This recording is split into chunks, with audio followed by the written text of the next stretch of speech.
Bonsoir à tous, j'espère que vous vous portez bien et ce soir j'aimerais continuer avec vous notre parcours par rapport à nos réflexions sur le réveil, c'est quoi le réveil, en quoi consiste le réveil, mais en étudiant la biographie de certains hommes de réveil qui ont contribué au changement de l'Église, à l'avancement de l'Église, à redécouvrir des vérités spirituelles qui ont fait que ce que l'Église, elle est aujourd'hui. En tout cas, nos églises évangéliques, nos églises pentecôtistes. Et ce soir, j'aimerais vous parler d'un homme particulier qui est à cheval sur le 18e siècle et le 19e siècle. Il est né en 1792 et il est décédé en 1875. C'est Charles Finet. Il est considéré comme le grand prédicateur, le grand initiateur du deuxième grand réveil américain. Qui est cet homme? De formation, c'est un avocat. Et en tant qu'avocat, sa curiosité va le pousser à acheter une Bible à cause des citations fréquentes dans le code américain juridique aux références à la loi mosaïque, à la loi qui est enseignée dans le Deutéronome et dans le Décalogue.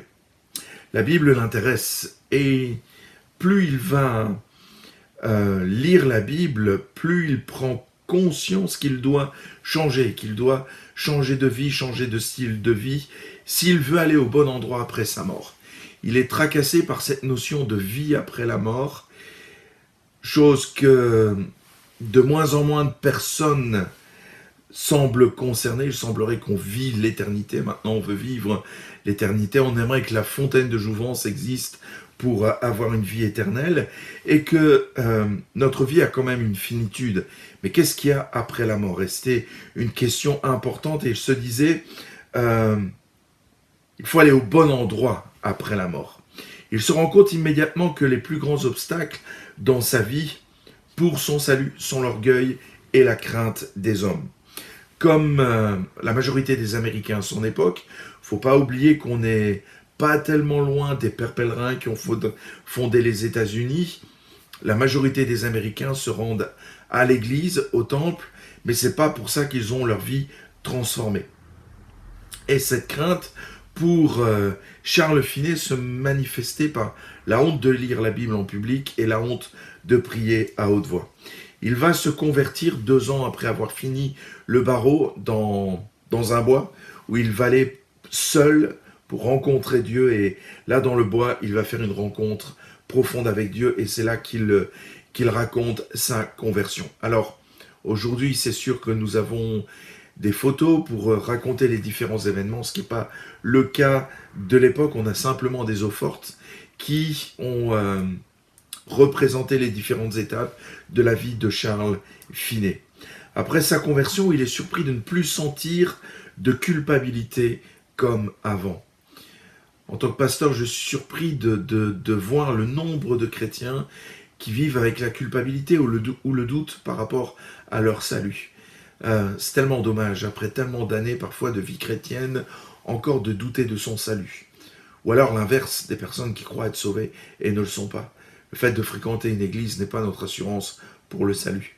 L'assurance de notre salut, c'est d'être connu par Dieu et de le connaître comme Jésus nous l'enseigne, et d'avoir été réconcilié avec lui. Il essaie de se rendre anxieux par lui-même à cause de son état pécheur, mais la paix qu'il habite surpasse absolument tout. Après son expérience de conversion, il va retourner à son bureau, et pendant ses cultes personnels, il eut une vision du Seigneur. Il rencontra Christ face à face. Et il raconte qu'il va pleurer à chaudes larmes, et il va parler de cette expérience aussi en faisant un lien avec une autre expérience spirituelle. Il va parler du baptême du Saint-Esprit. C'est une expérience qu'il n'avait pas du tout cherchée, mais qu'il va vivre par la grâce de Dieu. Il va pleurer bruyamment à cause de la joie et de l'amour qu'il va ressentir, à un tel point qu'il va demander que ça prenne fin par crainte de mourir. Il avait l'impression que si ça continuait encore, ça allait le mener à la mort. Il va même crier « Seigneur, je ne peux plus le supporter, je mourrai si cela continue ». En dépit de cette expérience, Finet alla se coucher. sans l'assurance, c'est un peu paradoxal, mais sans l'assurance ferme que ses péchés avaient été pardonnés ou qu'il était pleinement accepté par Dieu. Ce fut une nuit sans sommeil, mais le lendemain matin, lorsque le soleil pénétra sa chambre, il eut l'impression que c'était toute la lumière de Dieu qui se manifestait, qui l'entourait, et il recommença à pleurer de joie, et il eut comme cette parole qui venait de Dieu, un doux reproche du Seigneur, parce qu'il avait douté de la miséricorde de Dieu. Nous n'avons pas à douter du pardon de Dieu, ni de sa miséricorde. Dieu n'est pas quelqu'un qui nous rappelle nos péchés, il ne tient pas un carnet noir avec nos erreurs. C'est simplement un Dieu de miséricorde et de grâce. À partir de ce moment, après avoir vécu ces expériences, Finney n'a qu'une idée en tête, c'est de prêcher l'évangile. Tout de suite, il va annoncer l'évangile à ses collaborateurs, à ses associés dans son cabinet, et presque tous vont commencer à vivre une vie chrétienne active et authentique après la prédication ou le témoignage de Charles Finney. Pendant la soirée, sans invitation, les gens vont se réunir pour prier. Il y a un réveil qui se met en place. La maison était pleine, mais personne ne semblait vouloir débuter la réunion sans qu'on le lui demandât. Sans qu'on le lui demandât, Finney va donc prendre la parole et raconter son témoignage de conversion, ce qu'il a vécu. À partir de ce moment, l'histoire raconte que dans cette maison, lors des réunions à l'église, tous les jours, il y a une effervescence qui se met en place et tous les jours, absolument tous les jours de la semaine, ils se réunissaient pour prier. De son côté, Finney va commencer à partager son témoignage avec les jeunes de sa ville, ces jeunes qui étaient auparavant éloignés. Et donc, il va cheminer avec eux.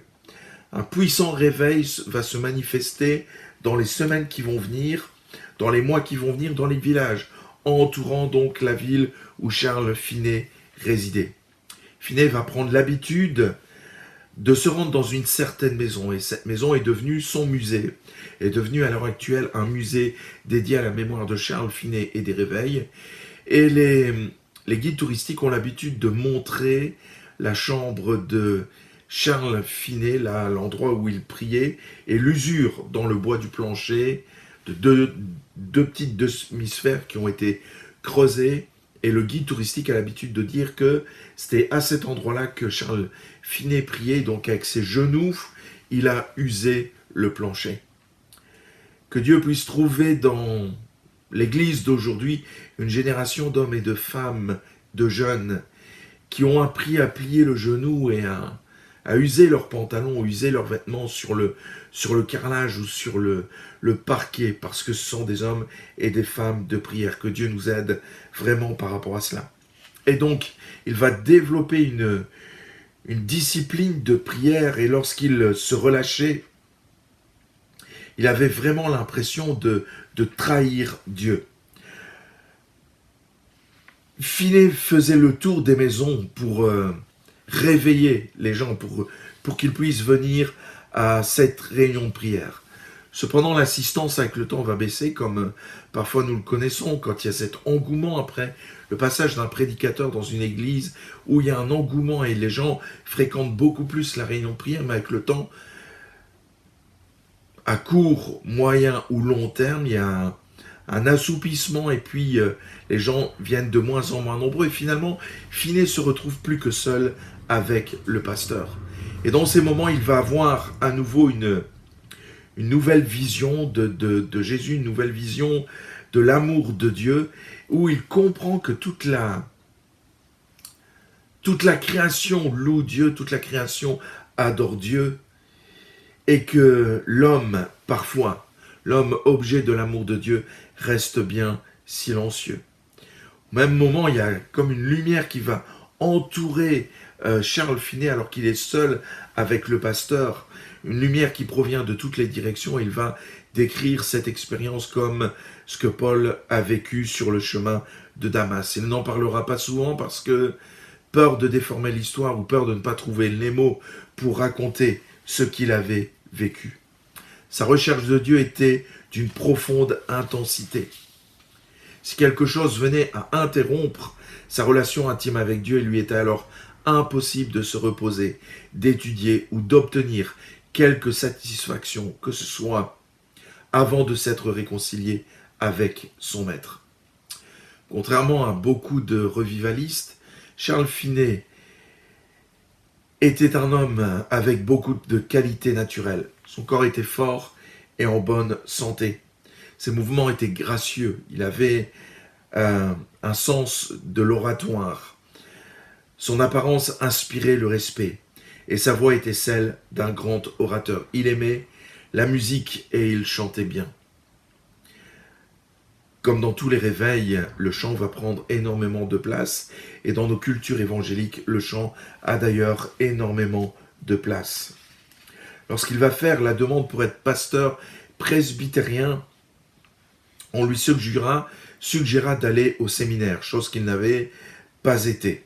Il va refuser, toutefois parce qu'il ne voulait pas être soumis à la même éducation que ceux qu'il côtoyait. Puisqu'il ne voyait que peu de fruits dans la vie des pasteurs autour de lui, il ne croyait pas que la même éducation lui ferait du bien. On lui désigna donc 2 pasteurs pour superviser ses études personnelles et il passa ses examens avec succès. Lorsque le comité presbytérien vota unanimement pour accorder une licence de prédicateur à Finney, c'était beaucoup plus pour des raisons politiques qu'une acceptation personnelle du candidat. Selon les exigences de ce comité, il leur présenta 2 sermons écrits. Ceux-ci furent probablement les seuls qu'il écrivit de sa carrière, à une exception près. Après son ordination comme pasteur, il débute une série de réunions à Evans Mills, ce qui attira plusieurs personnes. Tous s'en réjouirent sauf Finney. À la fin d'une réunion, il leur dit qu'il ne prêcherait plus dans cette église à moins qu'ils décident d'agir comme des chrétiens et de servir leur sauveur. Il leur demanda de se lever. S'ils acceptent, personne ne se lève. Il les avertit du danger qu'il y a à demeurer dans une telle attitude et qu'il leur prêchera un dernier sermon le lendemain soir. Ils sortent tous avec un air indigné. Il ne reste avec Finney et un diacre qui ne fait pas partie de cette congrégation. Ce diacre lui dit qu'il est d'accord sur ce que Finney enseigne et il va prier avec lui. Ils vont prier et jeûner pour la réunion du lendemain soir. Le lendemain soir, cette réunion était remplie de gens qui cherchaient Dieu avec ferveur et un réveil va se produire dans la ville. On va demander à Finney de prêcher dans un autre secteur. Un secteur qui était reconnu pour son abondance de péchés. En toute innocence, Finney commença à prêcher sur la destruction de Sodome et Gomorrhe. Ce qu'il ne savait pas, c'est qu'on avait surnommé cette ville Sodome et qu'on qualifiait un seul homme dans cette ville de Lot, un seul homme qui était pieux, et on l'avait surnommé Lot. À l'écoute de la prédication, les gens de la ville vont sentir une rage monter dans leur cœur. Finney plaida alors avec eux pour qu'ils se repentent, et une profonde conviction tomba sur tous ceux qui étaient présents. Avant même que Finney ait fini de parler, la majorité était à genoux et implorait Dieu de les pardonner. Ce ne fut pas seulement un sursaut d'émotion, car toute la ville en ressentit l'impact. 50 ans plus tard, cette même église restait toujours forte et en bonne santé. Pendant les réveils, dans ces villes qu'il avait visitées, Finney subit beaucoup d'opposition de la part des gens de la ville, entre autres de la ville qui s'appelle Gouverneur. Notre évangéliste reçut une révélation au sujet de cette ville pendant un temps de prière. Il déclara qu'il devait y aller pour prêcher, car Dieu ferait un réveil parmi eux. Tout portait à croire le contraire, mais c'est quand même ce qui arriva. Ce fut à partir du réveil de la ville de Gouverneur que l'on commença à parler de lui un peu partout dans le pays. De 1824 à 1832, ce sera ces 9 années de puissance où Finney conduisit des rencontres de réveil dans 9 villes de l'Est des États-Unis. Lors de ces réunions à Rochester, New York, il y avait parfois 1200 personnes qui assistaient aux réunions et se convertissaient. De nombreux hommes d'affaires, des avocats, des médecins se convertissaient.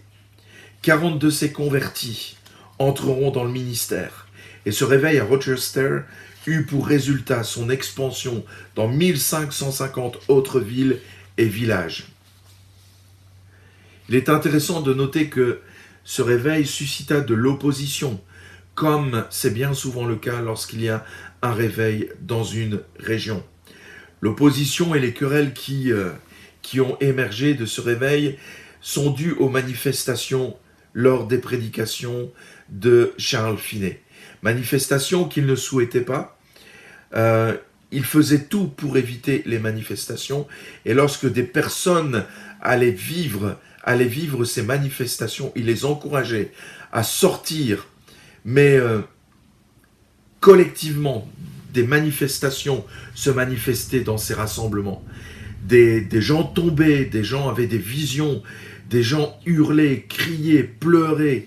Les gens étaient touchés dans leurs émotions et ça se manifestait dans leur corps. Quand Dieu agit, il nous touche corps, âme et esprit. Cela dérangeait, mais les gens étaient transformés. Les personnes avaient leur vie transformée, étaient remplies de joie. Même parfois, un certain état que l'on jugeait d'humiliant, vu qu'ils étaient à terre, prostrés, dans un état de prostration.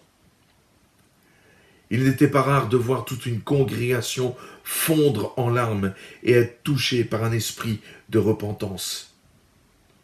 Finney s'arrêtait souvent de prêcher et contemplait le salut de Dieu parmi les gens présents. 10 ans de ministère. À la fin de ces 10 années de ministère, sa santé faillissait et puis on va lui demander d'être un enseignant donc au collège Oberlin près de New York. Il gardera un titre pastoral dans une communauté à New York et il partageait simplement en enseignant donc ses élèves l'expiation de Jésus et il n'était pas rare de voir ses élèves fondre en larmes. C'était un homme d'une grande humilité. Il n'avait pas honte de demander pardon et de reconnaître ses torts.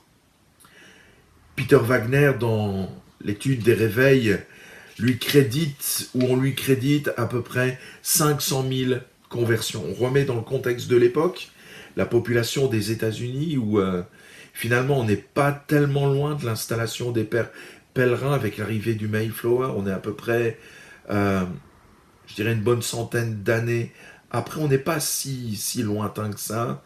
On va dire que l'Amérique venait de gagner son indépendance. C'était avant la guerre de sécession. Il a amené 500 000 personnes à la conversion, ce qui est énorme pour son temps.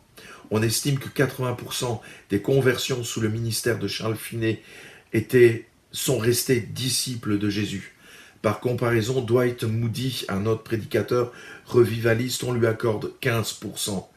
Quant au grand prédicateur du XXe siècle, Billy Graham, 7% des personnes qui ont entendu ses prédications sont devenues de réels disciples de Jésus. Faites la comparaison. Et pourtant, aucun de nous ne mettrait en cause le ministère de Billy Graham. Quel ministère qu'est celui de Charles Finney. Finney bouscula les traditions. Et parfois, en tant qu'Église, nous avons besoin que nos traditions soient bousculées par l'Esprit de Dieu. C'était encore impossible pour l'époque de faire des appels et de demander aux gens de se lever, de se positionner pour Jésus. On croyait que la repentance, la conversion allait venir tout naturellement. Lui, il bouleverse tout ça en invitant les gens à s'approcher, même à prendre place au banc des pénitents, à reconnaître leurs péchés, à se lever, à confesser Jésus publiquement. Et là, c'était tout à fait nouveau pour l'époque. Pratiques qui sont tout à fait courantes maintenant dans nos milieux évangéliques, où nous invitons sans problème les gens à réagir à la proclamation de l'évangile, à se lever, à répondre physiquement et démontrer leur engagement pour Jésus. Pour l'époque, c'était totalement novateur. On a besoin que Dieu nous bouscule dans nos traditions, parfois nos façons de faire sclérosées, nos ornières que nous avons tracées. Et on a besoin de l'Esprit de Dieu pour nous bousculer, nous faire entrer dans les promesses que Dieu a établies pour nous. Alors, chers amis, au travers de l'exemple de Charles Finet, on retrouve toujours les mêmes points communs par rapport à tous les réveils. Prière. Premièrement, prière. Deuxièmement, prière. Troisièmement, prière. La prière a une place énorme dans le ministère de Charles Finet et de tous les revivalistes. Deuxièmement, un appel puissant à la repentance. Je rappelle qu'il s'est adressé à des hommes d'église, à des hommes et des femmes qui fréquentaient les églises. Il les appelle à la repentance et à changer de vie. Il les appelle à la sanctification. Et ce message doit retentir aussi dans l'église, appuyé par le Saint-Esprit qui apportera un puissant mouvement aussi de repentance. C'est le message aussi pour l'église d'aujourd'hui. Je crois à un profond réveil qui va venir. C'est le message biblique. Il est dit qu'à la fin des temps viendra un profond réveil sur toute l'église. C'est la parabole des 10 vierges. En attendant que Dieu nous trouve comme étant des hommes et des femmes qui aimons prier, qui aimons avoir une relation avec lui et qui aimons sa compagnie. Que Dieu nous vienne en aide dans ces temps où les relations sont distendues, mais que notre relation avec lui ne soit pas distendue. Prions ensemble. Seigneur, merci pour ces hommes tels que Charles Finet. Ces hommes qui ont tenu bon, ces hommes qui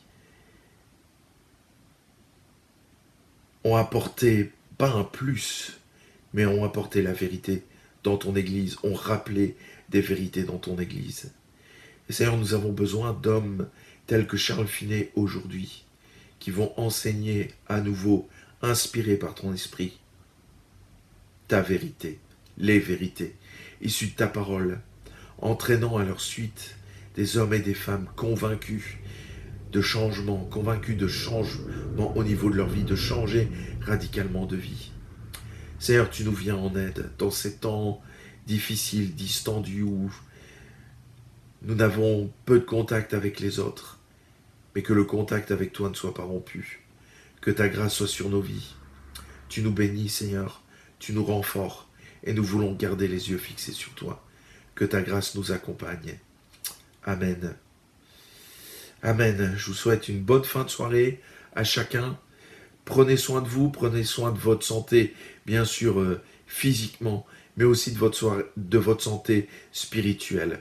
À très bientôt.